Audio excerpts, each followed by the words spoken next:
Donald Trump যুদ্ধবিরতির দাবি করার পরও ইসরায়েলে ইরান মিসাইল হামলা চালিয়ে যাচ্ছে বলে দাবি করেছে ইসরায়েলি ডিফেন্স ফোর্সেস আইডিএফ। আইডিএফের দাবি, মঙ্গলবার ভোরে ইরান ইসরায়েলে অন্তত 5 দফায় মিসাইল হামলা চালিয়েছে। ইসরায়েলের জরুরি সেবা বিভাগ বলছে, ইসরায়েলের দক্ষিণাঞ্চলে ইরানের মিসাইল হামলায় অন্তত 3 জন মারা গেছেন।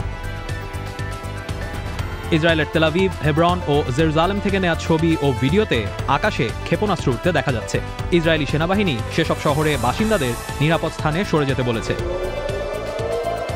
আইডিএফ বলছে, স্থানীয় সময় মঙ্গলবার ভোর 6টার আগে ইরান মিসাইল হামলা শুরু করে। ওই হামলার কিছুক্ষণ আগে ইরানের পররাষ্ট্রমন্ত্রী আব্বাস আরাকচি এক্সে করা এক পোস্টে উল্লেখ করেছিলেন যে, স্থানীয় সময় ভোর 4টার পর ইসরায়েল যদি আর হামলা না করে তাহলে ইরানেরও পাল্টা হামলা করার ইচ্ছা নেই। মঙ্গলবার ভোররাতে করা ওই পোস্টে তিনি আরও জানিয়েছিলেন যে, তখন পর্যন্ত দুই দেশের মধ্যে কোনো যুদ্ধবিরতির চুক্তি হয়নি।